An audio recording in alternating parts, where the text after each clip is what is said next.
Number one cause of homelessness is the lack of affordable housing, i.e. high rents. Nationally, San Francisco has the second highest average rents and the second largest homeless population.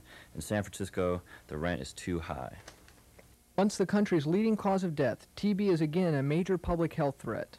For the last 15 years, the federal government, especially the Reagan administration, has neglected TB as a public health concern. This, combined with increasing poverty, homelessness, and in the last decade AIDS, has caused a huge increase in TB nationwide. Dangerous as it is to live on the streets, not knowing where your next meal is from, not having a secure place to store your things, and not having a roof over your head, homeless women experience an added danger, sexism and its manifestations through violence. Our society not only tolerates but institutionalizes second-class citizenship for women. If women make public the fact that they are homeless, they add to their vulnerability. At the time of the last census, veterans made up almost 12% of the general population, while among homeless people, veterans make up 30 to 40%. This means there are 250,000 on the streets of America's cities at any given time. Time and time again, America has called on its young men and women to go off to some hot spot to protect and preserve the homes and lives of people all the world over, only to have many of them come home and face a life of poverty and homelessness. On December 15th, several groups got together and started a 138-hour vigil in honor of the homeless people who died last year. At each hour, vigil volunteers lit a new candle and read off a new name. For those with friends at the vigil, stories about the person's life were told. For the others, we could only read off the documentation regarding their deaths and speculate how they may have been feeling. Understand? Okay. The Street Sheet is a monthly paper that homeless people sell that provides an alternative perspective on homelessness. The fact that the people that writing the articles are homeless or formerly homeless. That doesn't sound like a big deal, but I think it's a big deal because it's people that are supposedly victims and they're supposedly helpless and supposedly defective in some way, are providing analysis and showing their anger. We distribute stacks of 50 papers 20 days out of the month to 30 people. That's how it works. That gives these people the opportunity to make $1,000. And it's really a tiny, tiny Band-Aid. But what that tiny Band-Aid does is perhaps give some people a break to where they don't have to stand in St. Anthony's line for 2 or 3 hours to get something to eat, to where they can get the privacy of a low-budget hotel room for a few days out of the month, to where they don't have to live in a shelter. And as small as these little things sound, it's a real break. I basically distribute the street sheets, give it to the different vendors that come in, and I sign them up. But Lee gives me the okay to sign them up. So I sign them up, and I give them the street sheets, Well, she gives them the third degree on what they're supposed to do, So therefore, I want to. So I sign them up and put their name in the proper page right here. Well, we're giving out cards. And on the street sheets. Here you go, George. No, enough. Thank you. All right. This is the first Street Sheet. Very simple format, 8.5 by 11. Xerox for free by somebody who worked in the Xerox store, but I won't say who he is because he still works there. We did about 500 of them, handed them out to anybody who might take one, and didn't mail them or anything. We had no artwork, and just took it from there. Every month it got a little better. 2 months later we started running artwork, and then we started mailing it, developing a mailing list, and 2 years later, well, a year later, went to the large size format, the tabloid format. Went from printing 800 to printing 20,000. I mean, it was a real jump. This is a game, which you're supposed to play as if you were a homeless person. It's basically trying to capture the difficulty of daily life, the danger, the frustration, and the waiting, and the victimization that are involved when you live on the street. Ever notice how some people tend to kick you when you're down? I think we should bulldoze them all out. Yeah.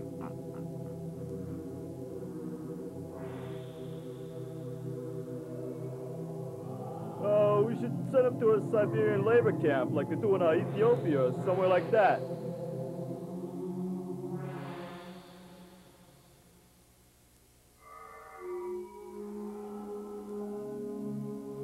But they don't want to work.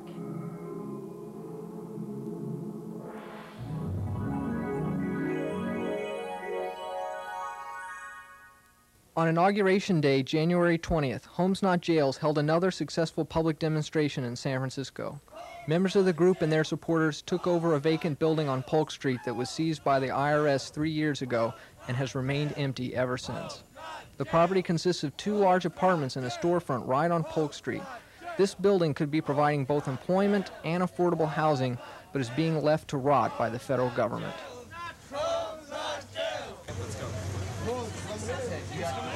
Yeah, sometime. All right. Come on in, everybody. Wants Yeah.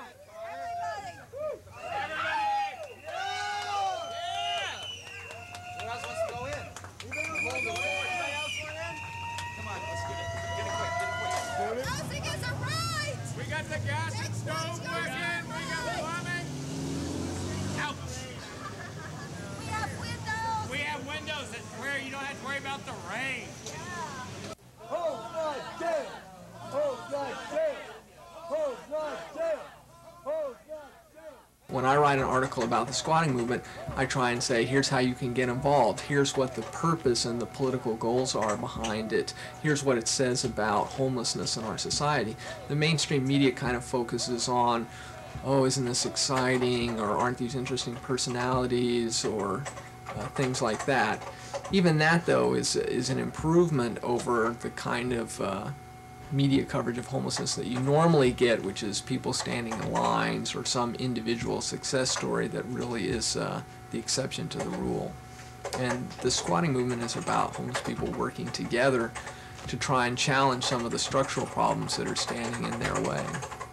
The vision of the paper reflects the vision of this organization, which is advocacy around ending poverty and homelessness, giving people opportunity in changing institutions that govern their lives. Technically, I'm the editor, which means that I have the primary responsibility for putting the paper together, typing, editing, proofreading, layout, design. I just coordinate it. But I think in a lot of ways I'm not like a typical editor because I don't really assign stories, and everybody here has a part in designing the message of the paper. I don't have a certain vision that I'm trying to express.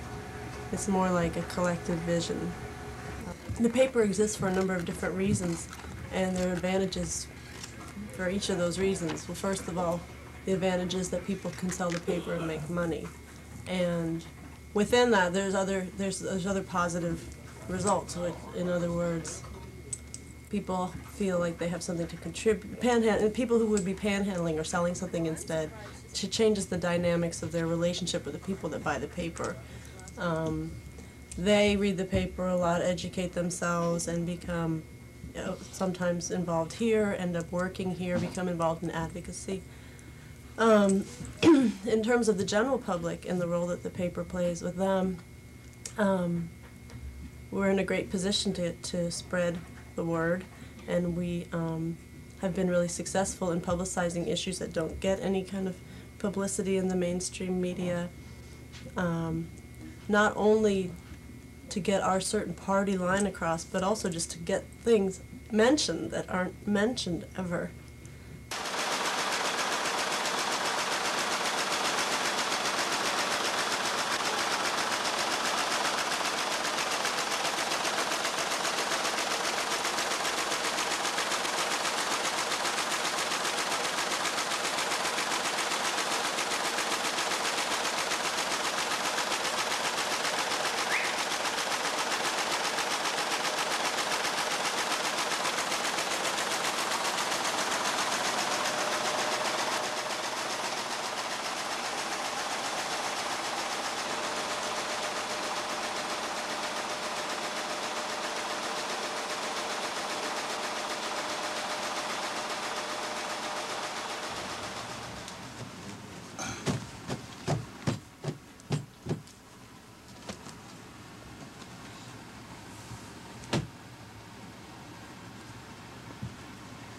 I count them out and stack them, and then he stamps them and get them ready for the streets.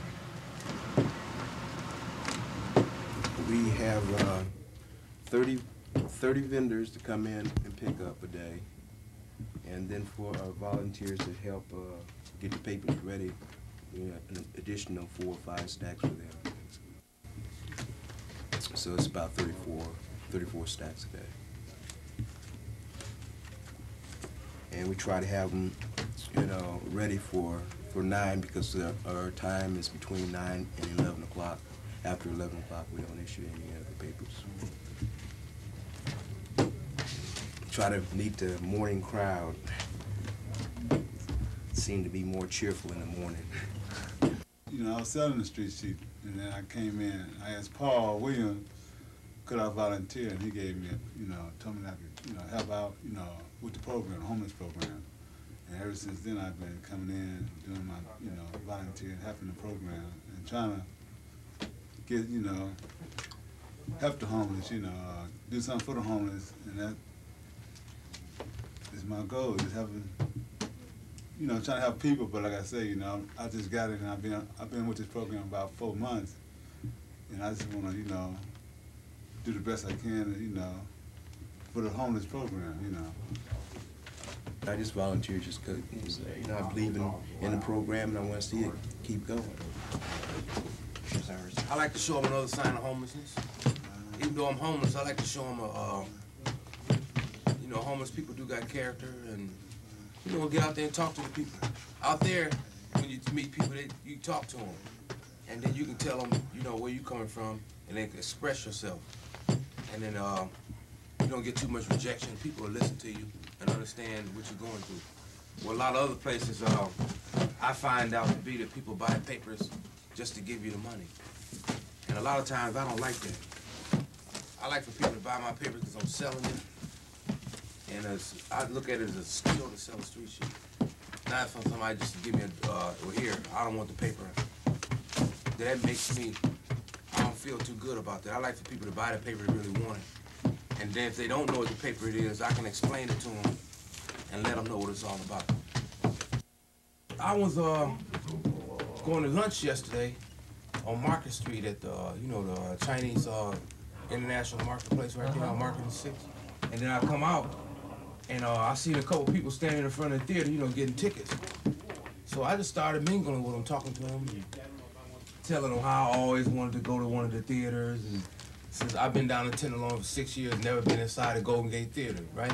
And the guy says, "Come on, young man, come on." He takes me inside, bought me a ticket. That's good. Bought me a ticket to the theater. So I went to that national. You're making a movie. Here you go. Yeah, we're filming. Yeah. I'm out of here. I gotta go. Okay. I'm late for an appointment. Thank you. Thank you. So that's what I did last night.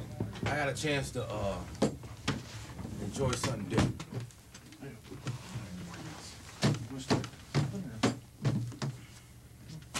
Yeah. Oh, thanks. Well, I think really the problem is that a lot of people are like me. I'm a college graduate. I'm a CPA, And, you know, this is like, you know, the last 3 years has been down the drain for me. I think a lot of people are in the same situation. And I really do believe that the government could care less about people anymore. That's not what I think. I just think, you know, there's so many social service programs that have been gutted by the government to favor the Defense Department, which Reagan did when he first came in, which was nice, but, you know, I don't think you really want to have mental people roaming the streets. I mean, this is really wild. You got people that cannot be on the streets. I mean, they can't. You go out there and see them all day, and they don't even take their medication. They have nobody to help them. And what do they do? They close the mental institutions. What do they do? They just throw people out in the streets. They throw everybody else in the streets. My situation is that I was dumb enough to rat on my boss in Germany, and that's how I lost my job. I was a DOD whistleblower. Okay. So what I did is I caught his hand in the cookie jar, and who gets canned? Not him, but me. So that's where my problem first started, really. Okay, and it's been downhill ever since 1980. And the situation is, I'm not blaming the economy or anything, but you know, I really blame the government for just turning a deaf ear to people that need help. I mean, you know, you look at it and you say, you know, what's going to happen? I mean, they're stealing from the future generations with a deficit. But, I mean, what's going to go on? I mean, they don't want to raise taxes. They don't want to lower services. You know, you don't want to lower Social Security. I mean, something's got to give someplace. You know, everybody wants everything now, and they want to borrow from the future. And, you know, here's the future right here. This is what's happening. You got so many homeless people like me that were in the, you know, I was in the upper middle class. I was making $65,000, $70,000. I had a house in Germany and I had a brand new Mercedes. You know, I was living pretty good. Me and my mom. And it's like everything just fell apart. And I come back to this country and like there's no jobs. And it gets worse and worse and worse, you know. Veterans, a lot of times there's issues that they've never dealt with, or nobody's ever really tried to deal with a lot of times, especially among your combat veterans, or different veterans that served outside of this country, you know, trying to clean up the hot spots of the world, you know, when we don't even take care of our backyard. So, you know, there's a lot of hard feelings about that. There's a lot of issues that have never been dealt with. You know, myself, I'm a vet, and, you know, for 19 years I was homeless on the streets, under the bridges myself. So, you know, it puts me in the position where I have perspective on what it is, you know. Then I've got a little experience because I dealt with my issues. I buried my ghosts. Maybe I can help somebody else either through, you know, direct contact or through my writing. So what kind of stuff does Bear write about in general? He writes about pets, always. You know, the special issues that pertain to homeless people that have pets and depend upon their pets. Homeless pets that have people. Yeah, or homeless pets that have people.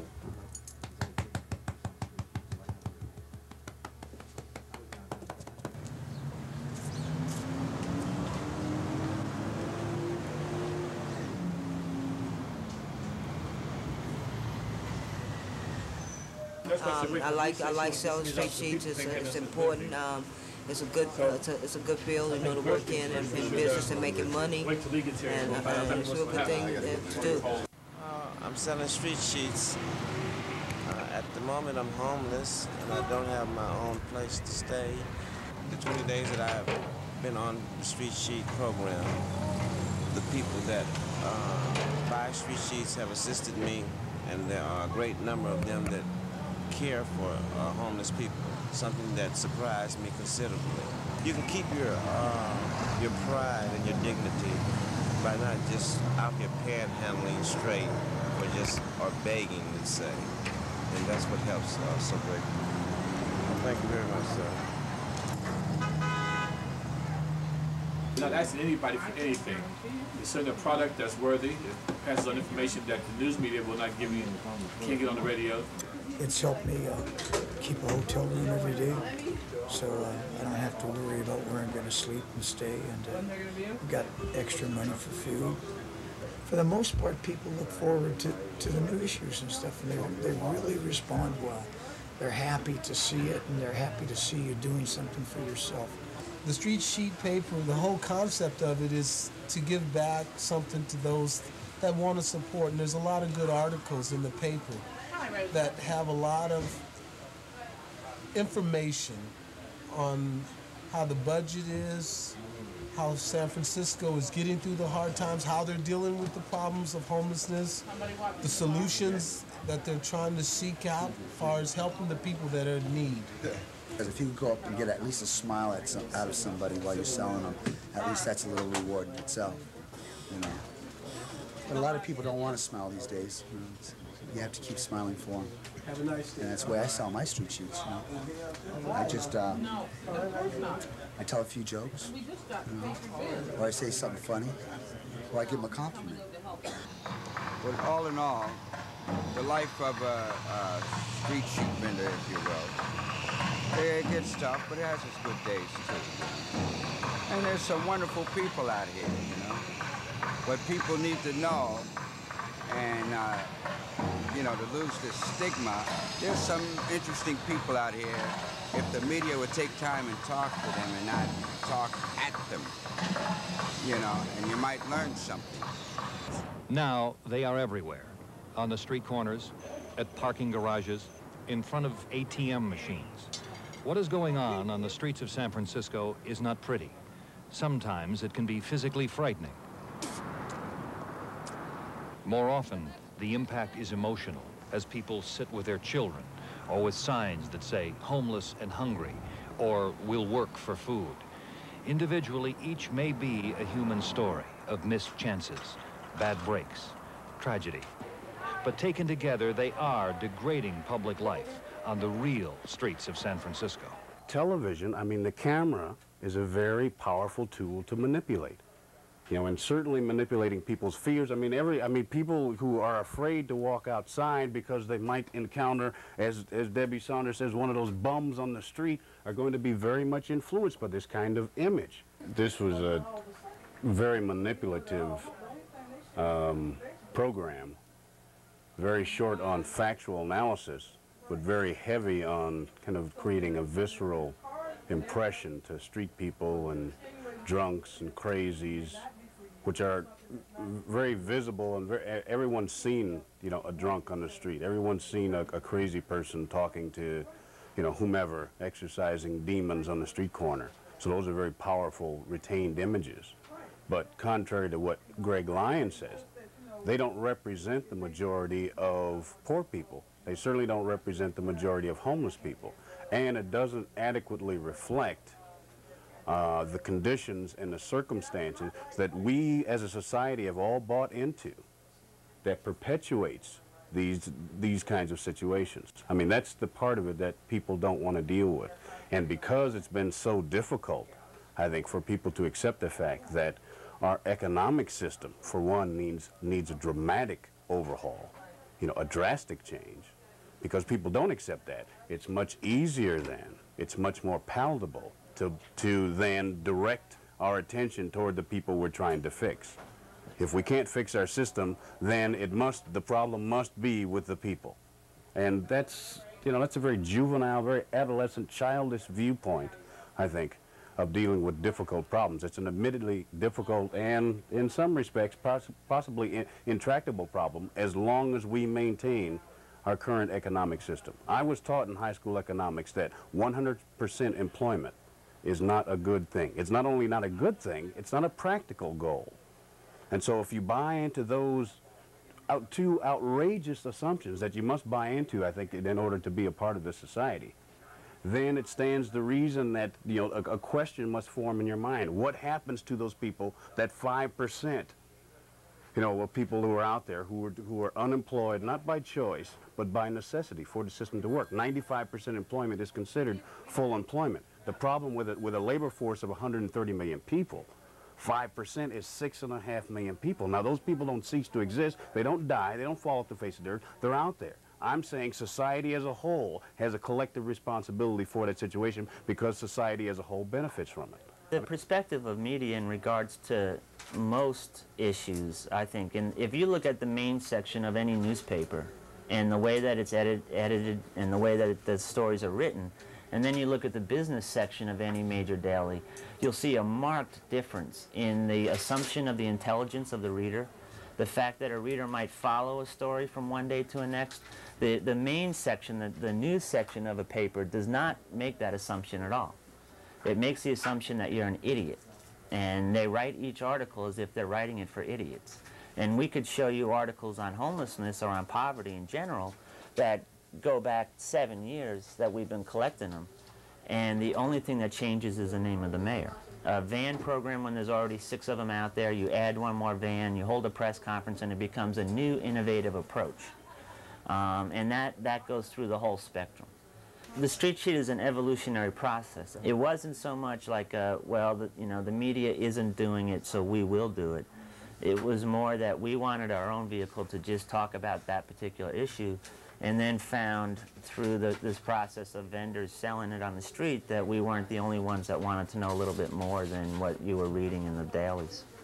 The trap that you want to try to avoid, which is not so easily avoidable, what you want to try to avoid is being too full of yourself and thinking that you can speak for other people. And it's important to have a vehicle like the street sheet that lets people speak for themselves, speak and write for themselves. I'm filing stories about homelessness. We keep record from other papers, other cities, and I keep records on what's going on, what's being done, on the homeless issue. We keep records, and this is one of my jobs also, is filing these issues that we feel is important. That sometimes we get ideas and expand on the issue. We refer to them quite a bit sometimes. We have a filing about 6 books we keep issues, for San Francisco, outside San Francisco, nationwide, just like I said, so we can get ideas, and then sometimes we expand on it from there.